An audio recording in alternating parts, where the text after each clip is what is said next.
Look at that. Professional. Is this thing on? Yep. The big limbo. Hey, look at that. All right. No more fires. We figured this thing out with our guest, Tony Mitidiero. Hey. EXP, the competitive edge team. Yeah. Talk about competitive edge. I don't know why we didn't ask a real estate agent to help us set up the camera before. Well, I mean, these days it's something we got to know, right? If you're looking at what you're doing, you're really studying what your photography is. So you end up learning a little bit about it. God forbid you don't do it on your own, though, right? Yeah. Like I know enough to play with your thing, but like when we're shooting something well, I hope you know enough to play with my thing. But exactly. So when we're shooting something like this, though, I mean, obviously we've got it together here. So we're looking good. What's up, man? It's living life. What's going on with you? Florida was nice. Florida was nice. I got away for a few days. I've got a little toy hauler, loaded up my motorcycle, ran down there. Brandy was in California with the girls, so my parents were gone. I figured head down there for a few days. Made me wonder why we live here. But other than that, we do live here. Well, so I appreciate bringing the 20-degree weather back. It was real nice the last couple of days. Yeah, it was. And I figured I'd come back and just destroy things here. Now, what did you guys do? Did you guys have it at your house? So went to my parents' house for a little bit. And then my brother just had his daughter about a week and a half, 2 weeks ago. So drove down to Peoria and spent some time meeting my new niece and get a little family time in. Awesome. And you guys do some business in Peoria too, don't you? We do. I do business all over the state, but Peoria is one of the bigger ones. It's actually a pretty interesting community. I don't know if you guys follow a lot of healthcare stuff, but Carl, big healthcare company out of Champaign, started to acquire a bunch of hospitals and other stuff in Peoria areas. So they're moving further and further west, driving a lot of jobs there. Oh, good. Yeah. So hopefully that counteracts some of the Caterpillar losses. Yeah. So because Caterpillar kind of controls that town. Caterpillar is what it is. I mean, they've obviously trimming. But yeah, Peoria historically, more of a manufacturing type town. They're really, really trying to attract the, I don't know what you call it, information age, service industry, some stuff like that. Revitalizing downtown a bit. It's not the armpit anymore. Yeah, that's cool. I know you're not big into golf, but Adam would tell you too. Weaver Ridge, if you like to play golf down there, excellent golf course. Actually, my brother lives on the 5th or 6th hole there. Yeah, we got some nice restaurants. It's coming up and coming. If you need to go into the golf thing on this rusty putter, it's fine. I'm not like, I don't hit you with like immediate haterade. I just don't play. I recognize that I probably should. Well, and I tell people all the time, I'm like, young people, you should learn how to play golf because, all the deals are made on the golf course, right? Allegedly. Yeah. Or get yourself a super nice golf cart, one or the other. You know what? I could probably do that. I could be like the Uber guy of the golf course. Be awesome. I could just dial you up. Hey, Tony, can you run over there and get me some beers, drive across town? I could do that. And actually, when we used to sponsor back in the day, we used to sponsor all, and still I do a couple golf outings. But yeah, that's what we would do. We'd sponsor the beer cart, and that was always a good time.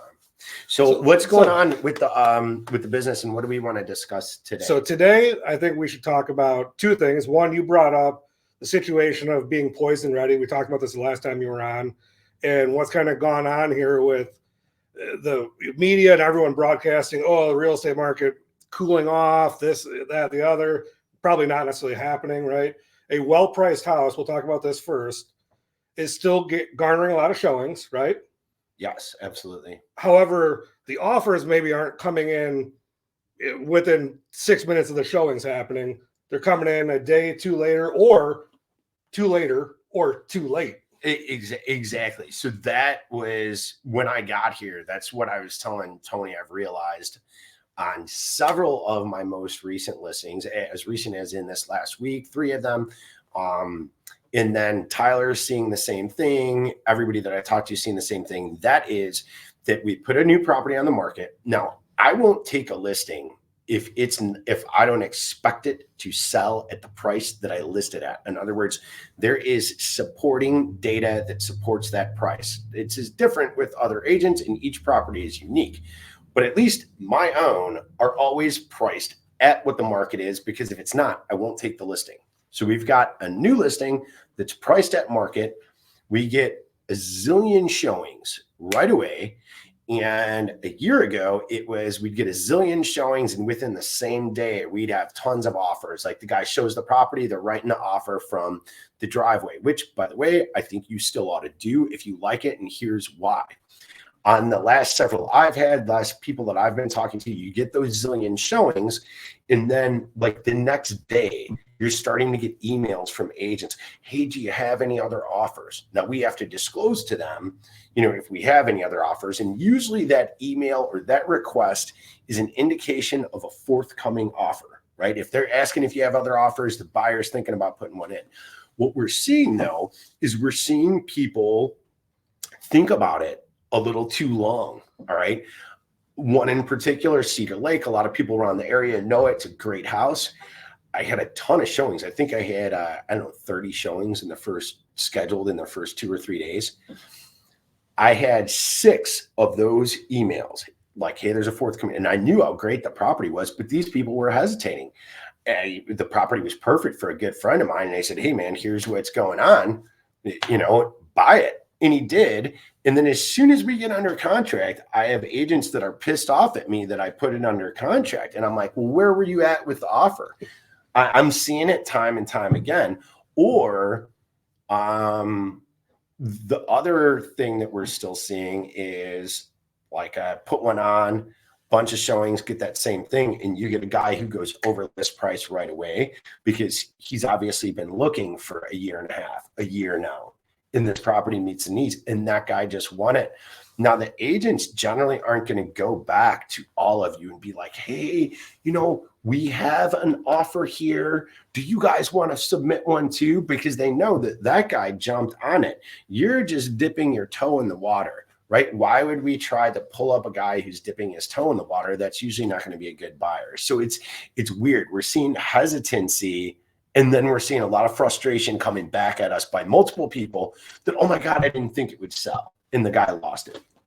That's the interesting part about, we see it on the lending side too. And you work with buyers as well. And we've worked together on transactions. And I think what happens when you work with a buyer and they're going to, hey, Tony, I want to go see this house, right? Hey, talk to your mortgage person. Talk to them about, hey, this house is priced right. So we got to come in at list, maybe a little bit above, not expect closing cost credit. Ask your lender, what's the impact going to be? And that way you're making the financial decision and the emotional decision like that. Absolutely. Well, because the reason for that hesitancy, above all things comes down to the cost, right? I think if a lot of those things, if it was like, hey, we're pulling out $20 and buying the house, they'd have bought the house. And it's a lot of times that is because they haven't had that depth of conversation with you.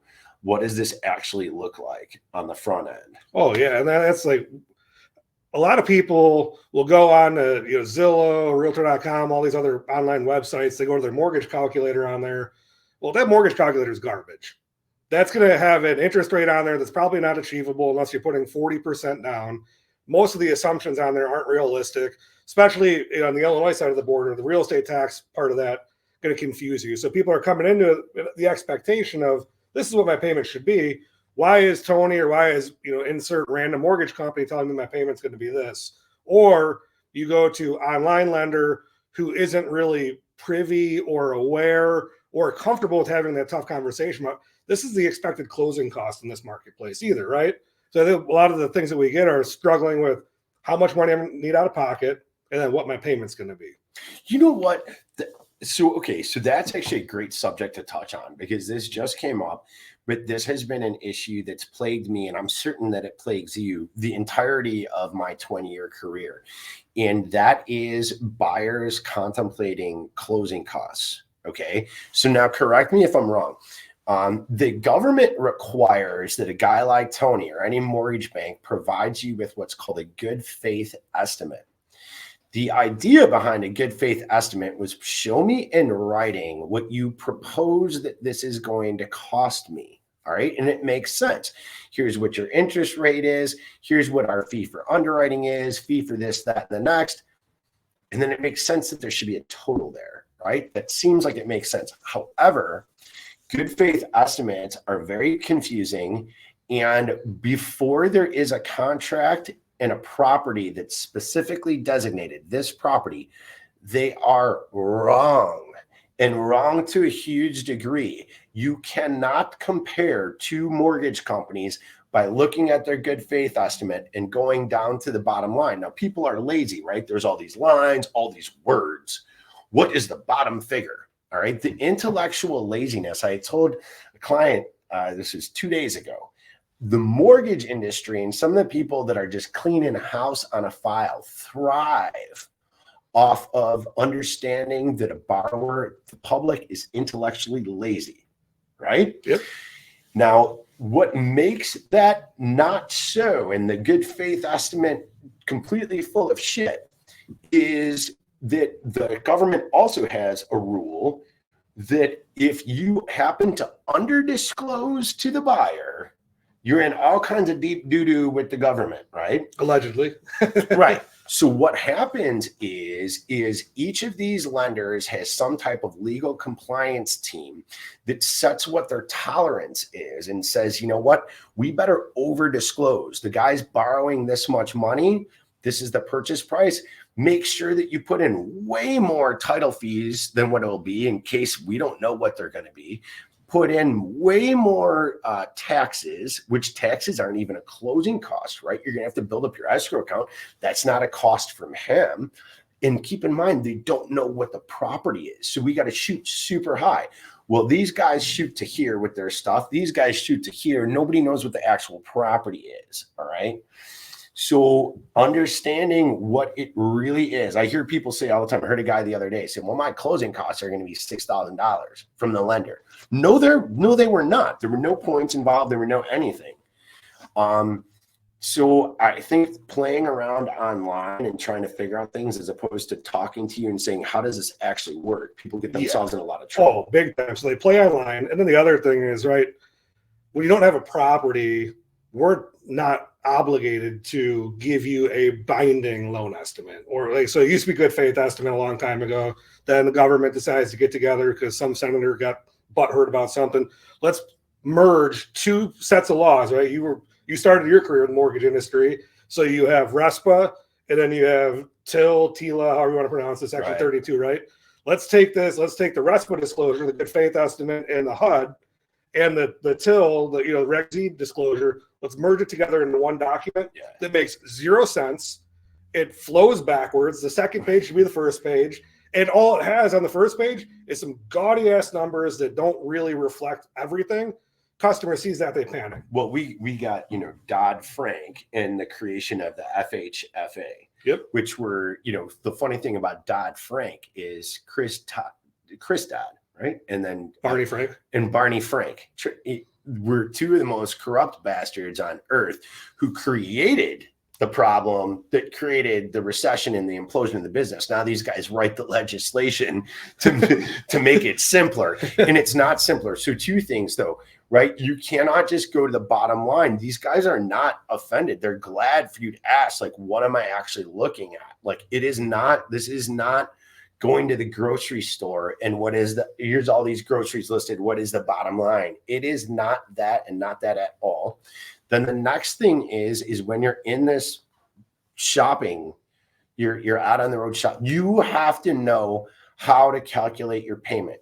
Two options for that. You either have to go to your mortgage originator on each property, which they'll do that, and they're happy to do that. I think that's a pain in the ass. They're stupid. Or you have to learn how to work a mortgage calculator. All right. A mortgage calculator is not that difficult, but you can't just pop it open and it's going to tell you what to do. Ask some questions, right? Get the data.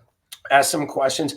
You know about what you're going to want to put down. That's fine. You know what the purchase price is. You may also know what the interest rate is, but make sure you understand how you plug that in, that you're putting the real estate taxes in correctly, and that you're also possibly accounting for insurance and mortgage insurance.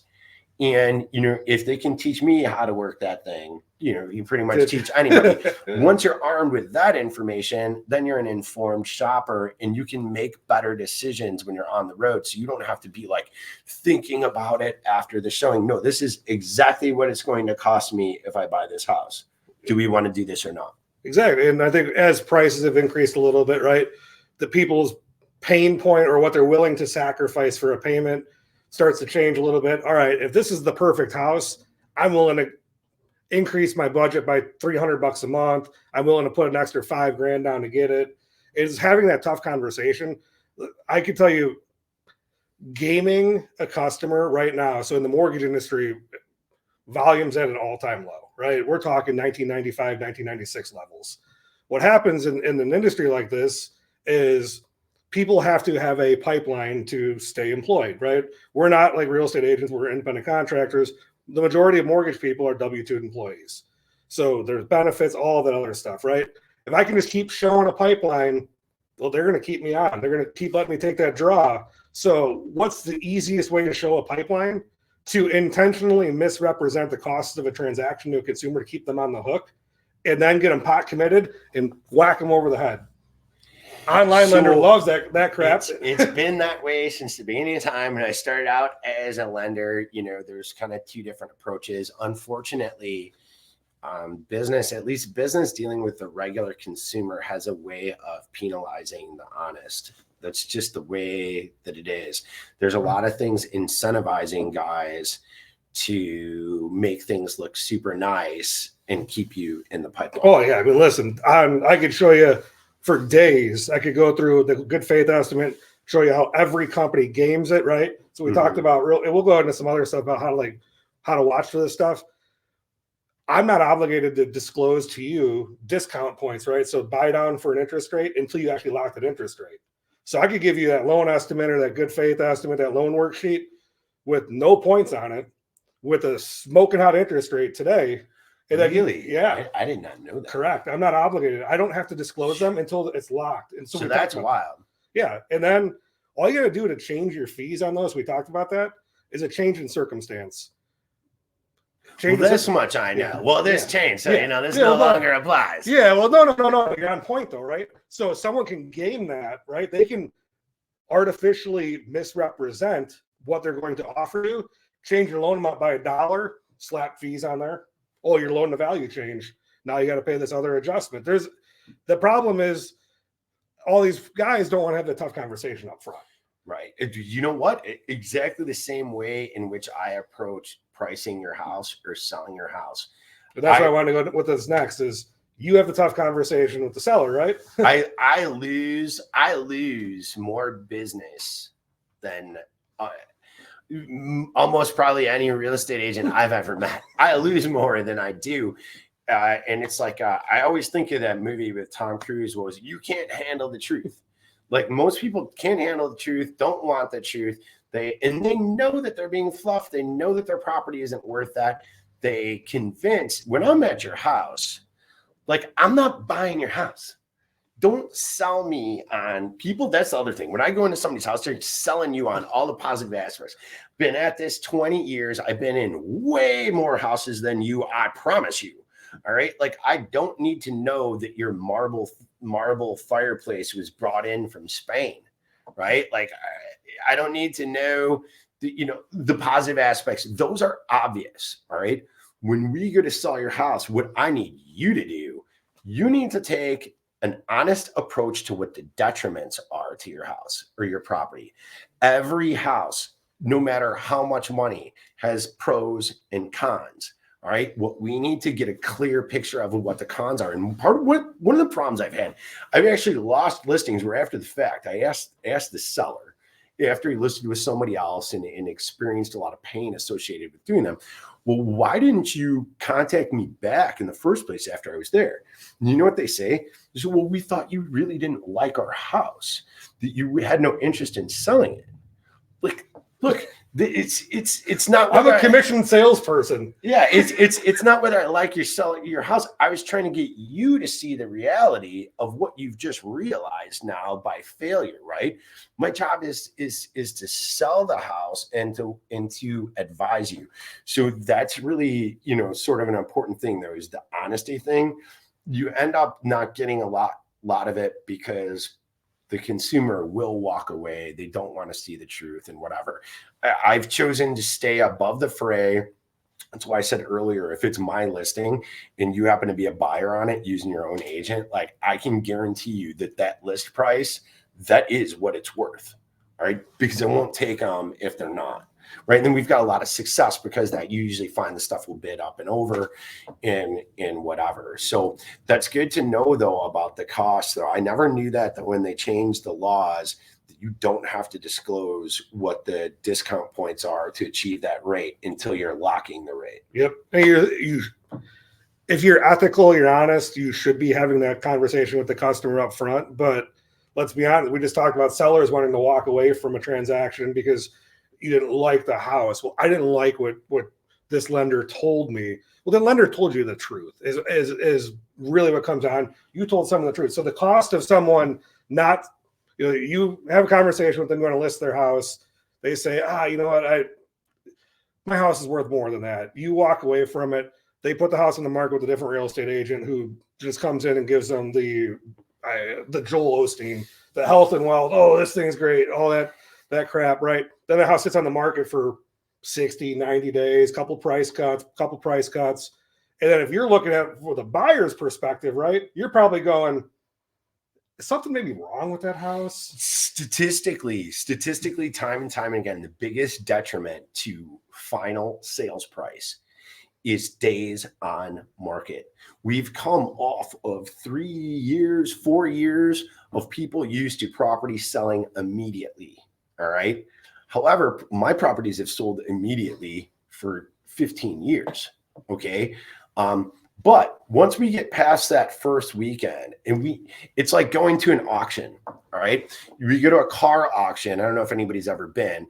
These cars are coming down a chute, and the dealers who have to buy cars are standing there and they're actively bidding on it. It's like a lot of other live auctions. You can see who's bidding on it, right? In certain times, dealers have to buy a certain number of this type of car. So that lane will be full of guys. So prices are going up. And you can see the other guys that you're bidding against.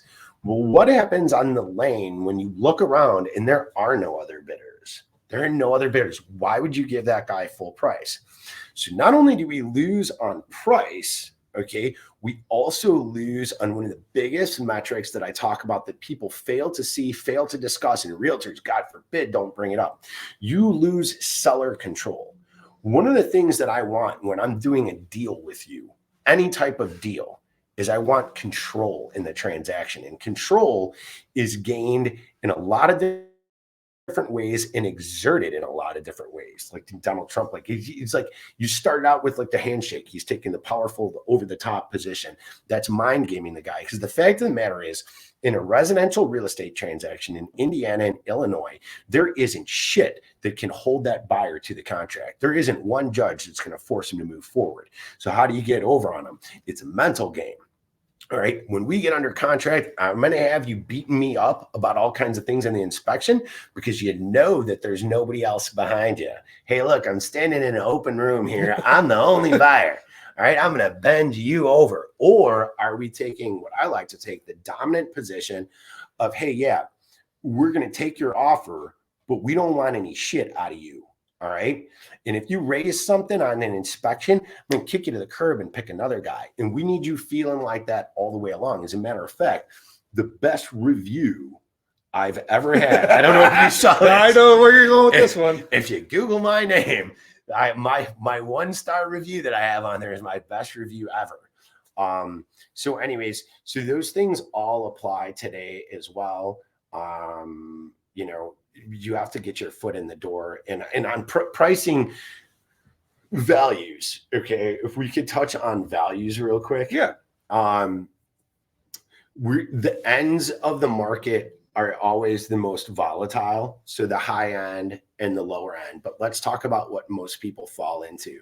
The bell curve, that 70 to 80% of the market. Yeah. The 70 to 80% of the market is values are same or still slightly edging up somewhere. Now, that's not to be confused with an agent that took something at the wrong price, right?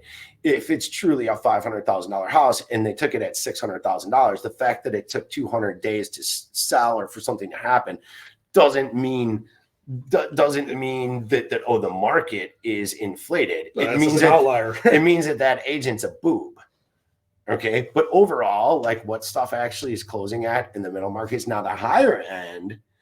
All right.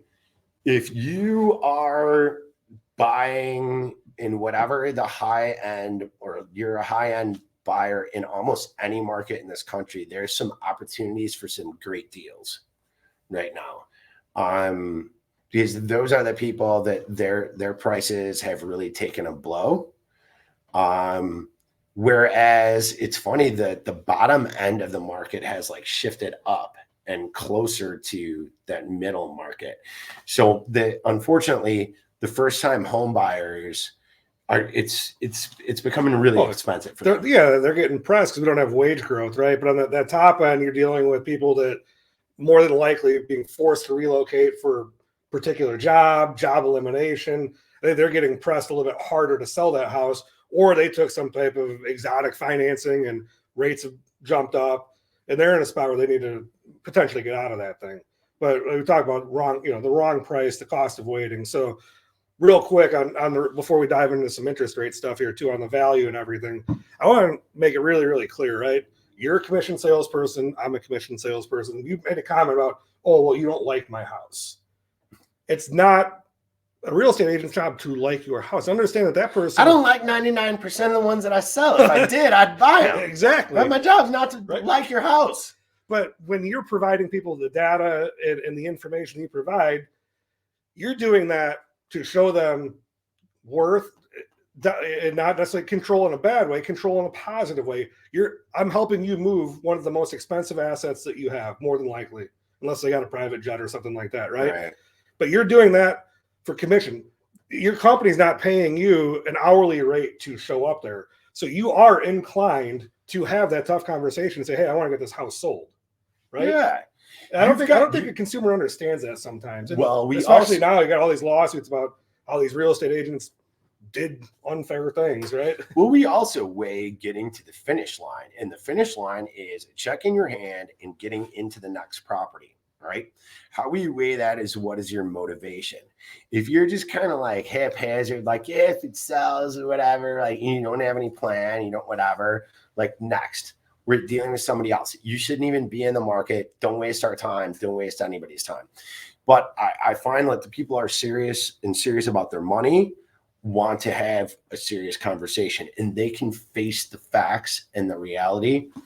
You know, one of the things that we do is the valuation process that I use was developed while I was running the mortgage brokerage, and Renault and I were starting to buy and sell property for ourselves. So I actually never did this for a regular homeowner. I did it for us first, and it was mine and then another banker, an investment banker. It was our approach to how the data of the MLS should be analyzed. And it worked really well for us on our rehabs, right? We were always able to buy and then sell them at what 9 months prior we had said it should be worth. So much so that people were coming to me. So the problem though, when I evaluate your house, is people don't like to read. I send you a report, all right, as if you were Renault. Now, Renault ran Asia for JP Morgan Global. He would actually read what I gave him, and it worked. So what we do today is I'll do some of that and ask the people to read it. But then, so you can come to the conclusion yourself, we'll sit down behind the PC. Today, we've all got these laptops that I can show up at your kitchen table. As long as you have a fast internet connection, I can walk you through the process, just as similar as the way, like that's how I taught Tyler. We hired Tyler initially to help us evaluate property that we were looking, or one of my big clients was looking at buying to rehab. So he had to learn this methodology evaluation. Yeah. So that's why I say with me, if we go through this, like I know that process works. It's been applied to thousands of properties. Right? If you're telling me we just went through the whole process and you're telling me the figure is something that this doesn't agree with, like how many times have you done this? This is your first one? Has anybody ever paid you? You have no, what is your argument? There's no argument in the data. Exactly. We're moving on. And I would encourage a lot of realtors to do, I'd encourage all realtors to do the same. I see a lot of you spinning your wheels. You know, you're going to have a couple $100 in photography. Fine. You're going to have the time spent to have your sign out there. how much is your time worth to talk to that guy over a period of a month? He's upset that it's not selling. You're upset that it's not selling. You're doing all of this legwork, and you're probably going to lose the listing anyways once the guy hits reality. You'd be a lot better off to take the chance on losing the listing, get to reality right away. And then I think your business and your clients will be happy. Yeah, the cost of waiting, right? If you're a seller trying to sell a house because you need to buy the next one, and you're sitting on that thing for 95, 100 days, you're losing the opportunity to either close on the house that you have under contract with contingent on sale, or guess what? All of a sudden, someone comes in with another offer on that house. They hit the kickout clause, and you can't waive that sale contingency. And now you lost that house that you had your heart set on for 45, 50 days because someone sold you a thing. On your valuation stuff, real quick. So what you're doing is different than a CMA, right? A CMA is basically a real estate agent can go to the MLS, click a few buttons, and say these houses look kind of like yours, and here's maybe the value. You're going in depth on that. We're going much more in depth. You're right. I don't touch the CMA software. This is stuff that's designed that I could take you or Sabrina over here, and inside of 10 minutes, you going on your first listing. Let me show you how this is done. Click, click, click, click, click. Make up a couple bullshit adjustments, and you're good. And you got a fancy report. We didn't do it at all. You know, a lot of the stuff that we bought. So all in, I know that there was at least 285 rehabs that we participated in. I think it was closer to 300, but to get to that many, you have to analyze a ton of properties, and you have to buy stuff that you can't necessarily go see. So you have to buy stuff sight unseen. You really need to be on point with value. I mean, we start out with things like, your satellite image. We're checking to see, is there any commercial things that might adversely impact value? Is there, lines, this, that, and next. Now we're doing a street view. We're looking at the pride of ownership. Are there a bunch of crappy cars that are broke down in the neighborhood? Or, are they all in the street? And all of these things we take into account. I figure I take into account anywhere between 15 to 25 times more data than what a regular agent does, which is why I say, like, if I'm there and you tell me I'm wrong, I'm not saying that I'm not wrong, but man, you better have one hell of a good argument, So we take a strong approach to value. State of the market. Yep. Getting into that right now. Buy, sell. People are asking me all the time. We are just in the process of entering what I think is the best time in the entire market to put your house, entire year to put your house on the market. I know when the best is. The best I do. The best is the fourth week in February and the first week in March. Right? If we can spring market. If we can do a little bit before that, so I can get your house on the market and get down to bike week, I mean, that's killer. If not, I can do it from the road. Real estate agents got lives too, right? Right. I mean, bike week is usually first week in March. Just keep that in mind. But what we've just had is we've had a sell-off. Historically, we have a sell-off, and there's a lot of closings in December. My top 3 months of all time are December. Okay, so stuff sells off. Some morons with a terrible agent will pull their property off the market. I don't want it on the market for the holidays. So they'll pull it off. We're going to put it back on in the spring, and they mean real spring, okay? Right now, we both have buyers that haven't found what they want, right? Oh, a stack of them. Okay, tons of buyers in the market right now haven't found the right house. Okay, so you take yourself away from them. They're going to buy whenever. Like in today's environment, it doesn't matter if it's Christmas Day. They will get up and leave to go look at the right house. Okay, so all this stuff sold off and people took their property off the market. Inventory is historically as low as it's ever been. But right now is when you have some of the most serious buyers. They've gone through the summer and through the fall and haven't been able to get something. And now they're definitely going to miss Christmas. They're not going to be in that house for Christmas. So maybe they're taking a little bit of time to do some Christmas parties and things. That takes a couple of days away from them. That doesn't take them out of the market. They're serious and they're upset. They have to get a house. This improves. If you look at it, the graph, it goes up, up, up, and will peak in the fourth week in February and first week in March. And after that, it will drop off after that in terms of seller strength. All right. So right now, There's nothing, there wasn't much on the market to begin with, but historically right now is the lowest time in inventory with the hungriest buyers. If you're planning on selling right now, I mean, now through first week in March is your knock it out of the box. You just missed a good opportunity, right, with getting somebody under contract to close by Christmas or Thanksgiving. So, that's over. The next one is to beat New year, new house, new you. Exactly. So I think if you get a buyer that's willing to trudge out in 25-degree weather and snow, and they're probably serious. They're not a tire kicker, right? Now, from the buyer's perspective, so obviously we talked about that. From buyer's perspective, though, if you are trying to buy a house and we still have this all-time low inventory, now is the time, if you qualify, to pull that trigger to buy a house as well, because we're going to expect prices to still likely in that middle band press up, because the difficulty is the challenge of inventory, right? So from the seller side, it's great because there is no inventory. From the buyer side, the advantage is if you can find what's right, or which can be harder because there's lower inventories, right? Sellers, we need more of you. But on the buyer side, if you can find it, it seems like it should overall cost you less. And here's why. So Fed funds, right? Well, you guys can all go to the Fed funds tracker. Everyone hears about the percentages. Oh, the Fed funds rate. We know that doesn't necessarily dictate or trickle down to the mortgage interest rate on a 30-year fixed mortgage, but it does adjust people's budgets, credit cards, HELOCs, all of this other stuff, and it provides some stability in the mortgage-backed securities market, which is what actually drives interest rates. This is the Fed funds tracker for the March Fed meeting, okay? If you look at these columns here in the blue, that is the current percentage or current probability of where the Fed funds rate is going to land. If you look at the left side there, that is a 0.25% rate cut in March. That has went, so the dark blue is current.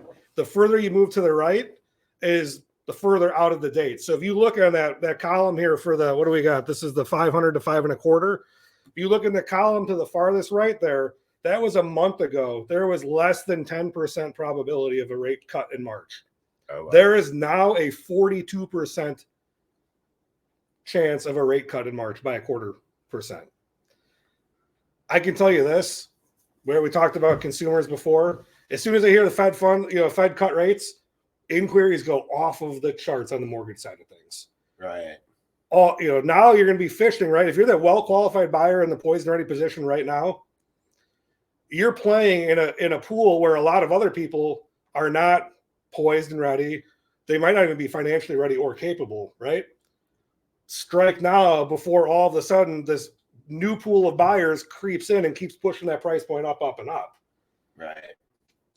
Yeah, no, I mean, and then too, we also have to take into account life events. One of the nice things, you probably don't think there's nice things about transaction coming down so much. But one of the nice things I find about the real estate environment today is that all the people that were just moving for the hell of it are out of it. It's serious buyers and serious sellers. You've got a young family, you're growing, you've got a 3-bedroom house, you need a 4. You're not going to shrink the kid.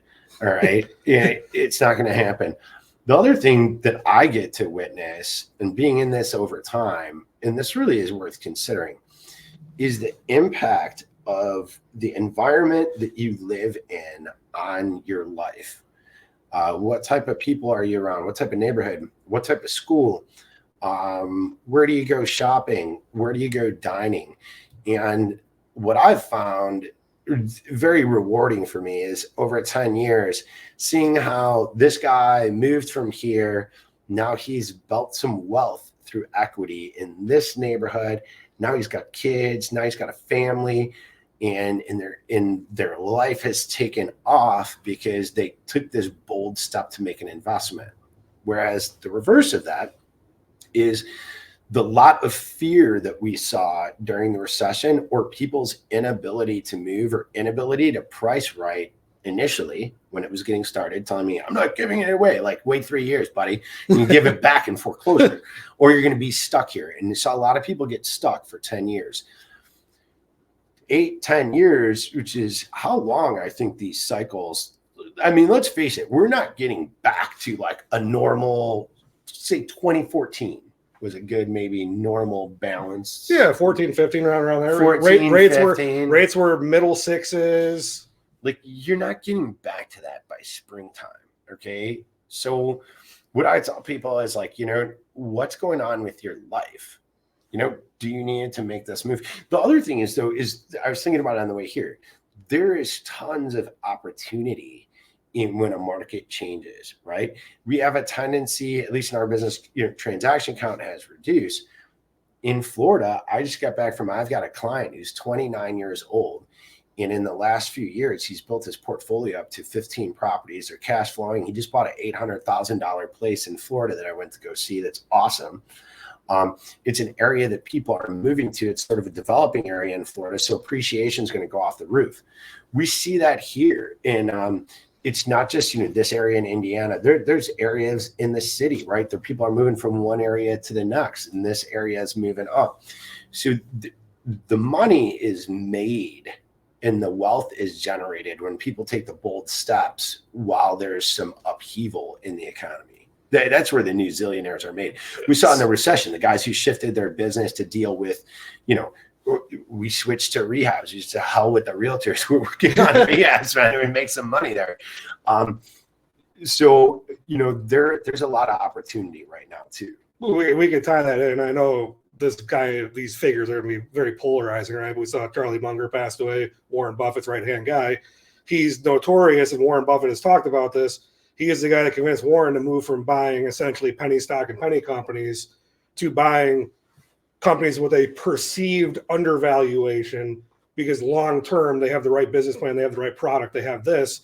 And now you see a guy that went, like in Warren Buffett's case, $100 billion of net worth, right? Now that's not for everybody, but the concept is, I think what you were trying to drive at a little bit there is making the bold step, changing this, getting into where you need to be for your family, doing that. But it's an asset. Your real estate's more than likely, unless you're trading private jets. Right. I mean, we'll make sure, I want you to be an informed guy, but we're not just talking about there's some money to be made. And I guess I brought it up because in the last 2 days, I was hit up by people who want to rehab property. That stuff's gone, right? If you can see it in the open market, you can't buy it for the right price to rehab it. Okay. But you can be an Eric and say, okay, that's my client who's done all this stuff, and say, here's where I need to be at cash flow wise. Now he's moving, we've looked at some stuff, not with him, but in like, there's parts of Memphis that are really growing. There's South Bend, a real strong rental market.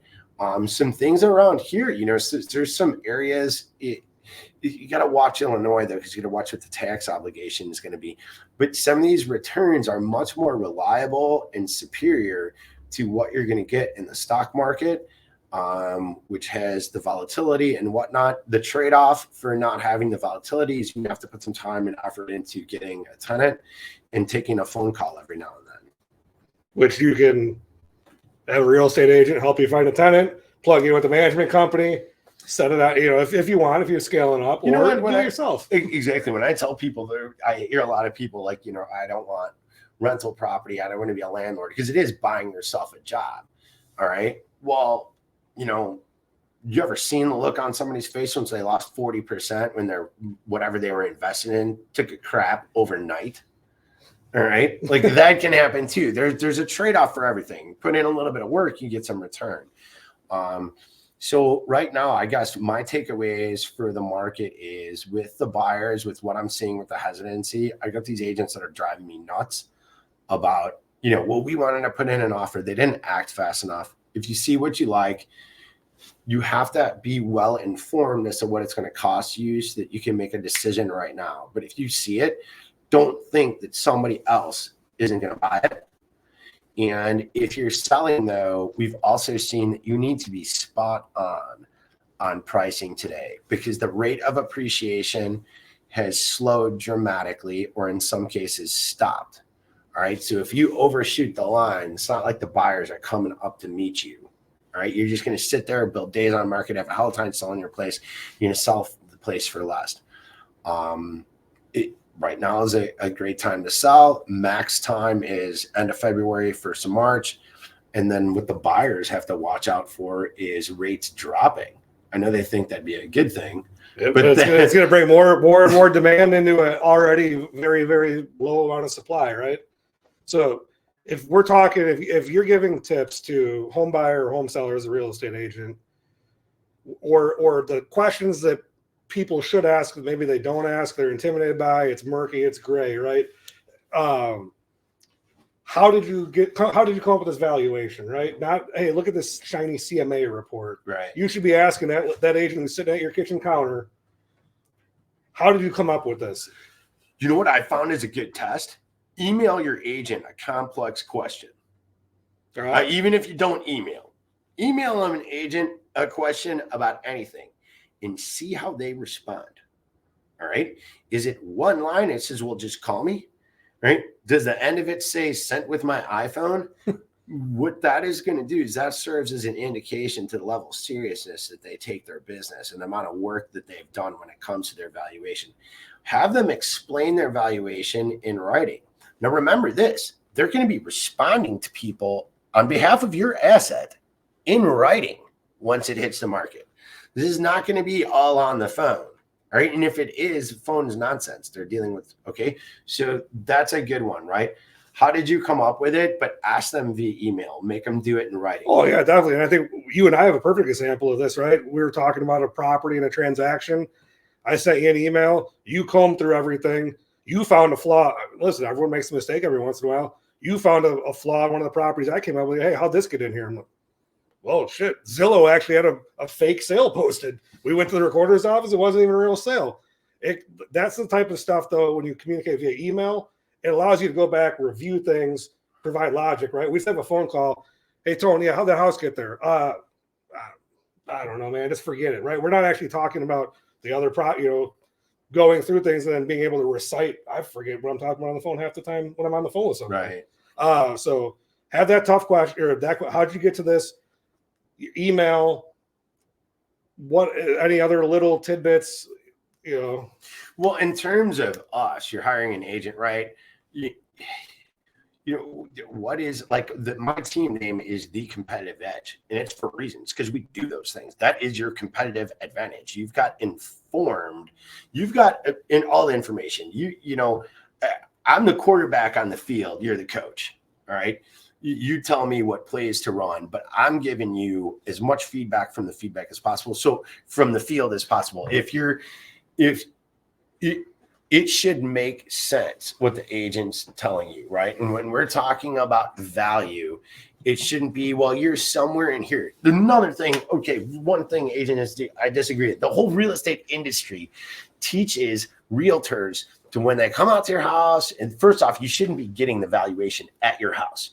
If that guy can whip out some stuff and bring it to you at the house, like, this was not well thought out. It should take, we're looking at the house, we go back, and here's all of what I've come up with so far. All right. I forget where I was going with that, but it's more complex. And if they have like a little shiny, the range, yeah. They give you a range. You should be somewhere in here. For the most part, that is bullshit. I'm like, no, somewhere in here. You should be able to say this is the price, unless we're talking about like a $5 million thing, in which case the slop is, the range could be, 60,000, but as a percentage, it doesn't mean that much. But I see stuff out here, be like, I'll talk to the agent, it'll be somebody I know, and they'll be like, well, I told them it was between like 625 and 660, depending upon how long they want it to take. Wait, how long do you want to take? You want to sell a house. You don't have shit that says it's worth anything more than 625 in the market. The fuck would you tell them 660 anything for? Well, the amount of time. Wait, so if they wait 9 months, they're going to get 660. Data indicates that if they put it on at 660 and they wait 9 months, you're going to get 575. Exactly. Now, how's it wrong with you? So the cost of waiting right there, right? I think that's another one. Like, if you're interviewing agents from somewhere else where I can't help you, right? You're in the middle of nowhere. right? If they give you this range, what is the price? No, the price and why. And if they can't tell you, they don't know how. So I don't remember that old Bacardi commercial. Oh, Sergio, he's like this tall. So if they're giving you, your value's about this or this, right? Like, it's run, right? Like it's easy because if people are using financing, they're getting an appraisal when they go to buy your house, right? The appraiser is going to go look at all the data. And they're not looking for all the glitzy. I don't even want to talk about these fools. We'll go through that. My God. Yeah. RIP to those guys. They can only do something with a contract. Hire one time when there's no contract, there's no refinance, there's no mortgage going on. You just want to know what it's worth. And hire 3 of them. You're going to see a range in value of like 50%. Oh, I don't know. It could be worth 600. It could be worth 300. Yeah. It's a whole wild thing. They should give you a pinpoint though. You should be. Here's what your value. There is time when sometimes I'll be like, man, I think this could come out of it. But what I'll do is I'll be like what I would give my business partners on a deal. I think I gave you on that one here's what the safe bet is. Like this is if my money's in it and I got to get it out, this is the price that I know we're going to sell this thing at. You should have some of that. All right. So tough questions, get the data out of them, right? Don't be afraid to ask them the questions, but then don't settle for a range. Settle for pinpoint. The same thing with mortgage stuff. You got these questions. We recently closed a transaction. I went back and laughed. I go, when that guy told me I'm offering this on this house, and I told him you're going to need this much at closing, I was $29.52 off. Damn. It was probably one of my best. That's like a record. Oh, definitely a record. I did crack a shot of tequila out for that one. Yeah. But like that's what we're trying to say. Have the honest conversation. That customer knew right away, right? Within $30, within a Starbucks order or a Dunkin' Donuts order, the amount of money he needed to buy a $300,000 house. And so that's what they need to do with you. And then on my end, when I'm selling for you, the value of the honest conversation is okay. So like you put one over on your agent on what the value is. You sold them on your house, how great it is. All right. We all know that that's not going to work, but you're going to try. All right. The dipshit that just went for your story, who's supposed to be the professional, this is the guy who's representing you to the outside world. He just fell for a regular guy's story and went for it because he's desperate to get your listing.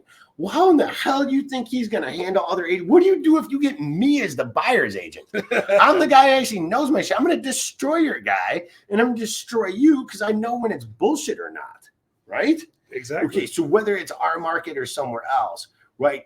Don't BS the guy. The guy's not there to be. He's there to be your helper. He's there to advise you and assist you and work for you. He's not buying your house, right? But make sure he's got sufficient data in that what he's saying makes good, strong logic. If it's just this happy, the soccer mom realtor thing of, well, we can give it a try. They're giving it a try with your asset. Would you let them do that with your portfolio of stocks? Just give it a try here. Sign it over to them. Why don't you just give it a try for a few months? You go to trade in a car, you're going to argue with the car salesperson about the value of your car, right? But they're going to give you all the negatives. You're going to try to give them the positives. Eventually, you're going to come to a real number. But the car guy's buying it from you, though. All right? Yeah. I'm not buying it. My job is we're at the dealership, and my job is to go fight with the dealer on your behalf. All right. You're hiring me to go fight with that guy. You're never that's the thing about realtors. We insulate you from the other side, which is a benefit to you because you haven't done this a million times. Like I was thinking yesterday, I was like, man, look, can you get like a picture like Rocky and like replace my head? Because like there's some days when I feel like after years of doing this, like, man, I have been through the war. Like, don't tell me you just went in the boxing gym for a minute and you came out and you're going to whoop my ass. Like, absolutely not. That's funny you say that. When I messaged you about hopping on because one of our other people wasn't going to show up today. So I was thinking, how do we brand this? How do we talk about this? I would guess that you and I have probably over the course of your mortgage career, real estate career, my mortgage career, over $1 billion in real estate transactions easily. I'd somewhere around there. You know what? It's a matter of being in the fight. That's the other thing is I'm not one of these guys that says that guy's got to have 20 years experience. Because you got 20 years experience, you cut 3 deals a year. Like, look, you got the equivalent of a year of experience. All right. So that's relative. But transactional experience, how many times have you been in the war? And people like hate it, like they get turned off. Like, I want it to be this happy thing. Like, if you want your purchase or whatever, it's not always happy. Like, maybe you'll be like the 1 in 20, right? You're hiring a fighter, all right? Because it's a war on the inside. You're not there. We insulate you from it. But our job is to fight on your behalf, right? Do you want to go into war with a guy who's never been there and is going to freak out, right? Or the guy who's been to war so many times, the bullets are whizzing past his head and he's drinking a cup of coffee. This is normal. All right. And it's like when you sell people's house today, like I'll have people, you freak out about what's wrong with your house and something's wrong or something we got to disclose. What's going to happen on the inspection, Tony, when they inspect it? And like, I don't know.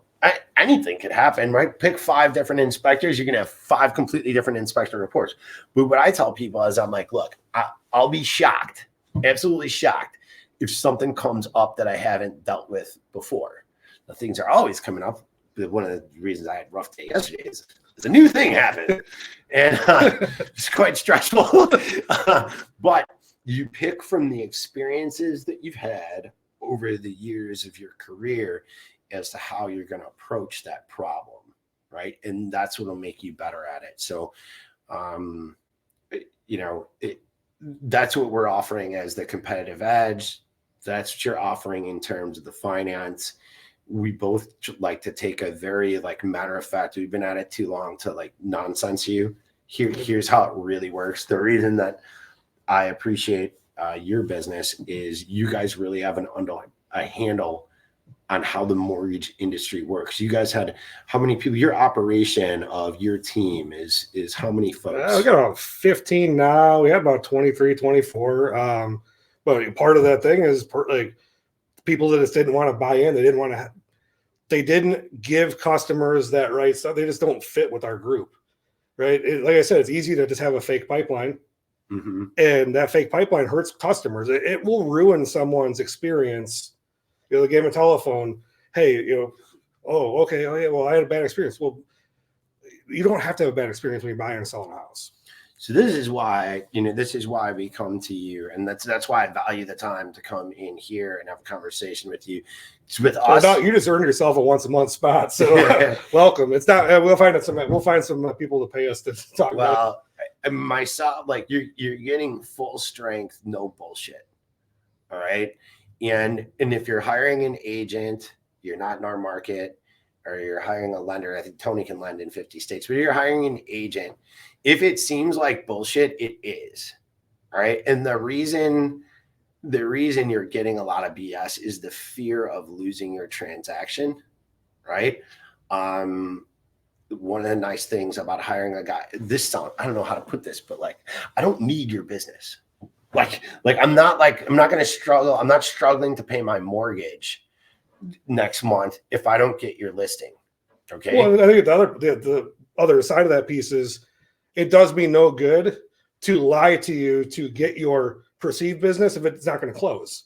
Well, you only get paid when it closes. Right. So we'll give it to you full strength, and we want you super happy. We take you on board like a partner.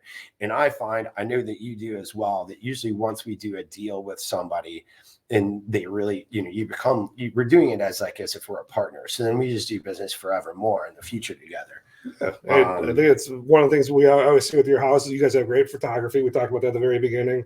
People are clicking on things online, right? That's the hook.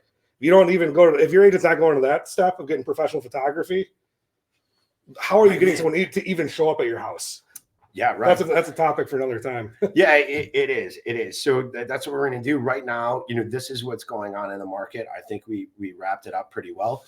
Middle market's still appreciating. Top end's falling off some. Bottom end's come up some. At the end of the day, you need to be with your mortgage guy and understand how your money works. Once you understand how your money works, I can do my job. When I'm repping you as a buyer, I'm helping you stay out of the doggy doo-doo of real estate, advising on what it is. But when I'm helping you as a seller, here's what your real money is, and here's where you're at. That's the biggest thing. All right, we got to hop out of here, Tony. People can get in touch with you. You can Google my name and mess it up, and it'll be like, this guy, Tony Mitidiero. But my phone number is 708-259-3734. Just call me like mad. All right. You can reach me 630-284-9729 or apply with jr.com. Tony, we appreciate having you on as always. Great insights, the real truth. I think we'll have to make this a whole series now of like peeling the curtain back a little bit on real estate every once in a while. Oh my God. All right. All right. That's peace. it.